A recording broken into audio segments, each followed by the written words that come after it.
Every 66 seconds, another senior in this country is told they have dementia. By the time this video ends, 20 more families will have heard those words. And for some of them, the cause was never their age. It was a bottle sitting on the bathroom shelf that they were promised was safe. I'm Dr. William. After 15 years of practice, I've watched this exact picture play out more times than I can count. Someone who was sharp their whole life starts losing the thread names, appointments, the drive home they've made 1,000 times, and everyone around them calls it getting old. It wasn't. It was a medication, one almost nobody thinks to question because a doctor prescribed it and a pharmacy filled it. Here is what the newer research keeps showing. One ordinary everyday class of drug can pull your memory and your learning down hard inside a single year. And most people taking it have no idea it is happening. Today I am walking you through the 9 medications most closely tied to rapid memory loss, counting down from the ones that get quietly overlooked to the one I consider the most destructive of all. Watch for number 3. It is handed to millions of seniors for something that sounds completely harmless, and it may be shrinking the memory centers of your brain right now without a single warning sign. Before we start, tell me in the comments how old you are and which medications you take every day. I read them, and the age of this audience shapes what I cover next. Let's start at number 9. And don't let the low spot on the list fool you, because this one is sitting in almost every medicine cabinet in America. Number 9. Number 9 is diphenhydramine. You know it by its drugstore name, Benadryl. It is the little pink pill people reach for to fall asleep, to calm an allergy, or to take the edge off a cold. It costs a few dollars, it sits on an open shelf, and most people assume that because nobody needs a prescription for it, it must be gentle. Inside your brain, it is doing something very different. Benadryl belongs to a group of drugs called anticholinergics. That is a long word for a simple idea. They block a brain chemical called acetylcholine. Acetylcholine is the messenger your brain uses to lay down a new memory and to stay alert through the day. As we age, the brain makes less of it and leans harder on every bit it has left. So, a drug that blocks it lands far heavier on a 70-year-old brain than a 30-year-old one. The part that takes the hit is the hippocampus, the small seahorse-shaped structure where new memories are formed before they get filed away. In my practice, I've watched patients take a nightly antihistamine for years and slowly lose their edge, never once connecting the fog to the pink pill by the bed. The research connects it plainly. A 2023 paper in the Journal of Geriatric Cognitive Health followed older adults who used anticholinergic drugs regularly and found a 54% higher risk of developing dementia compared with people who stayed off them more than half. Again, the normal risk from something most of us treat like candy. Here's what to do. Read the label on anything you take to sleep and anything marked PM, nighttime, or allergy relief, because those are very often just Benadryl wearing a different name. If you take it for allergies, there are newer antihistamines like Loratine, sold as Claritin, that do not cross into the brain the way Benadryl does and are far safer for the long haul. Never stop a medication on your own. Bring it to your doctor, but stop assuming that over-the-counter means safe for your memory. That is number 9. Number 8 is one your stomach loves and your brain quietly pays for. Number 8. Number 8 is the proton pump inhibitors.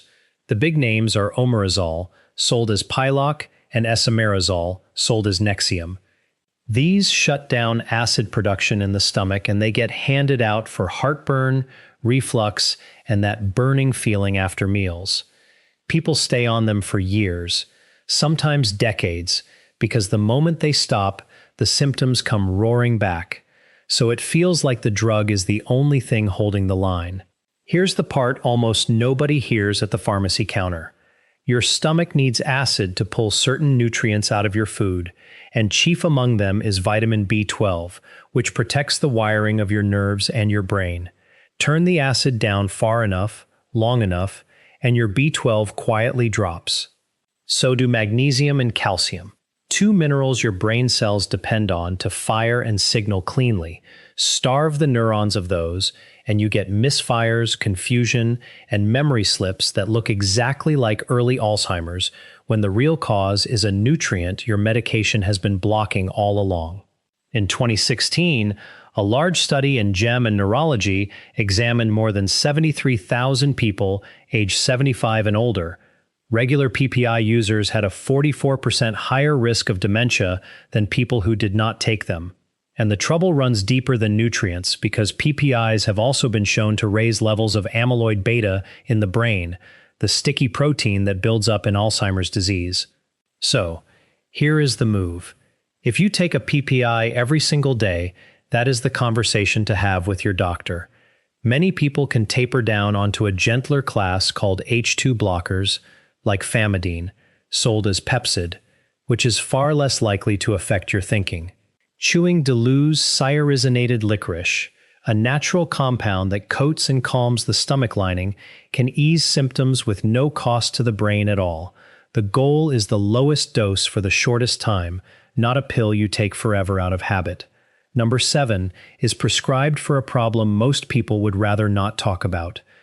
Number 7 is the bladder drugs, and the one to know by name is oxybutynin, sold as Ditropan. It is given to seniors who deal with a sudden, urgent need to get to the bathroom, the kind of overactive bladder that can reshape a whole day. The relief is real, and the embarrassment it spares people is real too. But oxybutynin works by blocking acetylcholine, the same memory chemical Benadryl blocks, and this one slips across into the brain very easily and parks itself right where memories are made. That makes it one of the more dangerous ones on this list for an older adult, especially when taken month after month, year after year. In 2019, the British Medical Journal published a study of people over 65 who took strong anticholinergic drugs like oxybutynin for more than a year. Their risk of dementia was 49% higher, close to 1.5 times the usual risk. And here is what troubles me most. Almost none of them were warned. They were told a pill would calm the bladder. Nobody mentioned it might be dimming the mind at the same time. The fog gets blamed on age. People describe forgetting appointments, losing their keys 10 times a day, dropping the thread of a simple conversation, and everyone around them nods and says, "Well, you're getting older." It is rarely traced back to the prescription until real ground has already been lost. If you take oxybutynin and you have noticed your memory slipping, take that seriously, because you do not have to choose between your bladder and your brain. Newer drugs like Muragron, sold as Myrbetriq, work through a completely different pathway and do not block acetylcholine at all. For most older adults, they provide the same control with far less risk to thinking. Bring it up at your next visit. Number 6. Number 6 might be the most surprising one here, because it is one of the most prescribed drugs on Earth. Number 6 is statins. Simvastatin and atorvastatin, sold as Zocor and Lipitor, are among the most prescribed medicines in the world, especially after age 60, and they do an important job lowering cholesterol and reducing the risk of heart attacks and strokes. Statins belong in a lot of people's lives, and this is not a case against them. What follows is the half of the story that usually gets left out. Cholesterol does far more than affect your heart. Your brain is close to 60% fat, and it uses cholesterol to build the myelin sheath, the insulation wrapped around every nerve so signals travel fast and clean. Lower cholesterol hard enough with a strong enough statin, and you can leave the brain short of a raw material it actually needs. The statins that cause the most trouble are the ones that cross easily into brain tissue. In 2023, a study published in Frontiers in Aging Neuroscience found that adults over 70 who had been on statins for more than 3 years had a 26% higher rate of mild cognitive impairment. And the higher the dose, the steeper the decline. Some patients described frightening blanks, a familiar name gone, a conversation they had just finished erased, a route they had driven for 20 years, suddenly unfamiliar. The important thing to understand is that not every statin affects the brain the same way. Pravastatin and Rosuba do not cross into brain tissue as readily and are generally considered safer choices when it comes to preserving cognitive function. So, if you have been on a statin for years and you are noticing fog, forgetfulness, or confusion creeping in, that is a real conversation to have with your doctor about a lower dose or a switch. It is not a reason to quietly stop a medication that may be protecting your heart. Get the plan right with professional guidance. Never on your own. Quick pause. If this is helping connect the dots for you, take 1 second and tap that like button. It genuinely helps this information reach more seniors who need to hear it. And while you are down there, tell me how many prescriptions you are taking right now. I read every comment. All right, back to the countdown. Number 5. Number 5 is the benzodiazepines. Lorazepam, sold as Ativan. Diazepam, sold as Valium. Alprazolam, sold as Xanax. These are among the most commonly prescribed drugs in America for anxiety and sleep problems. They work by boosting GABA, the brain's natural calming signal that turns down an overactive nervous system. At first, they can feel like a rescue. The panic eases, the racing thoughts slow down, sleep finally comes. But over time, the picture begins to change. A 2022 study published in the British Medical Journal followed more than 8,000 seniors for 6 years and found that those who used benzodiazepines for longer than 3 months had a 51% higher risk of developing Alzheimer's disease. The longer-acting medications, such as diazepam, appear to be even more problematic because they remain in the body longer and accumulate in fatty tissues, including the brain. What these medications do is create a slow chemical sedation of the entire brain. Learning becomes slower, mental flexibility decreases. Many people describe a sense of emotional flatness, as if they are moving through a fog and no longer feel entirely like themselves. The cruelest part is the exit. If a benzodiazepine is stopped abruptly, anxiety and insomnia often return with even greater intensity, accompanied by agitation that can become genuinely dangerous. That makes the medication feel indispensable at precisely the moment it may be causing the greatest harm. So, here is the rule, and it matters. If you've been taking a benzodiazepine for more than a few weeks, do not stop suddenly, because doing so can be life-threatening. Work closely with your doctor to taper the medication gradually over weeks or even months. There are gentler alternatives. Buspirone, for example, can help with anxiety without causing sedation or mental clouding. There are also specialized forms of talk therapy designed for insomnia and anxiety that can restore calm without the cognitive cost. Now let's move to number 4. Number 4 is a single medication prescribed for 3 different problems, and it carries one of the heaviest hidden burdens on this list. Number 4 is amitriptyline, sold as Elil.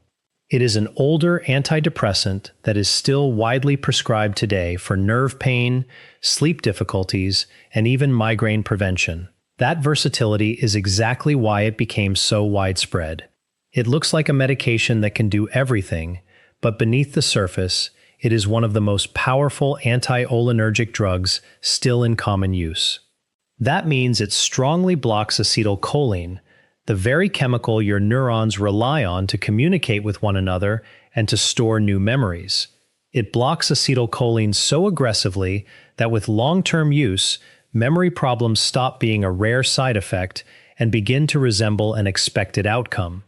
In 2015, a large study published in JAMA Internal Medicine followed more than 3,400 adults aged 65 and older. Those with the highest cumulative exposure to anticholinergic drugs, such as amitriptyline, over a 10-year period had a 54% greater risk of developing dementia. And almost none of them were ever told that the medication could do that. They were given it for sleep or for pain, then gradually noticed words disappearing, memory becoming thinner, concentration weakening, and they simply assumed it was part of getting older. It does not even require a high dose. A small nightly dose, taken for years, can quietly erode cognitive function without any obvious warning signs until the loss becomes significant. If you, or someone you love, takes amitriptyline, that is a conversation worth having soon. For nerve pain, options such as duloxetine or gabapentin may provide similar relief without the same anti-cholinergic burden. For sleep, melatonin or a very low dose of doxepin, which is considerably gentler on this chemical pathway, may serve as alternatives.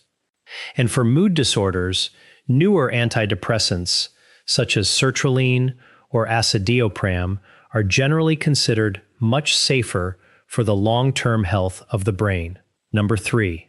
Number 3 is the one I told you to watch for, because it is prescribed to millions of people for something that sounds completely harmless. Number 3 is paroxetine, sold as Paxil. It is one of the most widely prescribed members of a family of antidepressants, known as SSRIs, used for both depression and anxiety. On the surface, it appears to be a modern, gentle option, far kinder than many older psychiatric medications. But here's the detail that is rarely discussed. Paroxetine is the one SRI with strong anticholinergic activity. That single characteristic sets it apart from related medications, such as sertraline and acidiopram, because it affects the same acetylcholine system that every other medication on this list has been disrupting. In 2021, a large review published in Frontiers in Psychiatry examined older adults taking different SSRIs and found that paroxetine users demonstrated measurable declines in short-term memory, word recall, and attention within the first 12 months. Seniors taking paroxetine were 30% more likely to show early signs of cognitive impairment than those using other antidepressants. There is a painful irony in that finding. The medication is prescribed to help stabilize the mind, yet over time, it may erode the very clarity it was intended to protect. The solution here is straightforward. In older adults, paroxetine is generally a medication worth avoiding when alternatives are available. The American Geriatric Society placed it on the Beers list, a formal catalog of medications considered potentially inappropriate for seniors, and paroxetine appears there for precisely these reasons. If you take it, speak with your doctor about the possibility of switching to a safer SSRI, such as sertraline or acidiopram, which are gentler and do not carry the same cognitive concerns. Supporting healthy levels of B vitamins, especially B12 and B6, may also help support mood alongside these changes. Number 2 is prescribed so quietly that many people taking it do not even realize what type of medication it is. Number 2 is antipsychotic medication. And this one concerns me deeply because many individuals taking these drugs never knowingly agreed to take an antipsychotic. The names include quidapine, sold as Seroquel, risperidone, sold as Respol, and olanzapine, sold as Zypria. These medications were originally developed and approved for serious psychiatric conditions such as schizophrenia and bipolar disorder. Today, however, they are often prescribed off-label to older adults for sleep problems, mild restlessness, or agitation associated with dementia itself. Powerful medications designed for severe psychiatric illness are now frequently used in homes and nursing facilities for seniors who are simply confused, restless, or difficult for busy caregivers to manage. The cost can be substantial. In 2022, a study published in Lancet Healthy Longevity followed more than 25,000 older adults and found that those given antipsychotic medications for behavioral symptoms were 71% more likely to experience worsening cognitive decline within a year, even when they had no history of dementia before treatment. These medications can also increase the risk of stroke, sudden cardiac death, and the profound sedation that contributes to falls and hospitalizations. They work by suppressing dopamine, a chemical involved not only in mood regulation, but also in focus, planning, and memory. Reduce dopamine enough, and the brain becomes slower and less responsive. That is why some individuals taking these medications can appear dull, emotionally flat, or almost absent, while their families grieve the gradual disappearance of someone who is still physically present. If you or a loved one is taking one of these medications, the first step is to ask the prescribing physician a direct question. Why was this medication started, and is it truly necessary, or is it being used primarily for convenience? Many behavioral symptoms can often be improved without medication at all through consistent daily routines, reduced noise and overstimulation, treatment of hidden pain, and better management of sleep and lighting. When medication is genuinely required, the lowest effective dose for the shortest possible duration helps reduce harm. Far too often, families are never informed about what these medications can do to the brain. They watch a decline they believe is simply aging when the true cause may be chemical. Number 1. Now we arrive at number 1. Number 1 is not a single medication at all, and it may be the biggest hidden driver behind every story I have discussed today. Number 1 is anticholinergic polypharmacy. It is the danger almost nobody talks about, and it may be one of the leading causes of medication-induced memory loss in older adults. You are probably expecting one final villain, one single worst pill. The reality is more subtle. The greatest danger often comes from the slow accumulation of multiple anticholinergic medications taken together. While nobody calculates the total burden, polypharmacy simply means taking many medications simultaneously.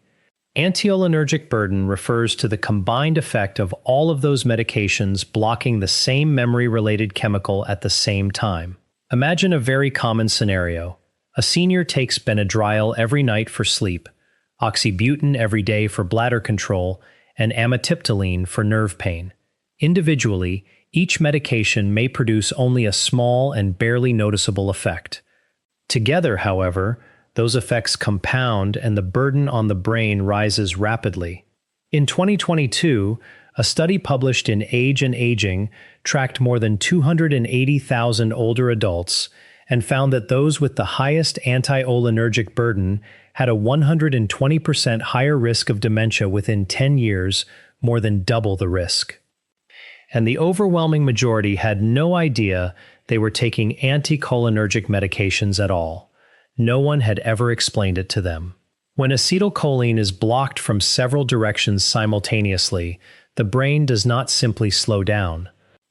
Neurons can begin to weaken from underuse.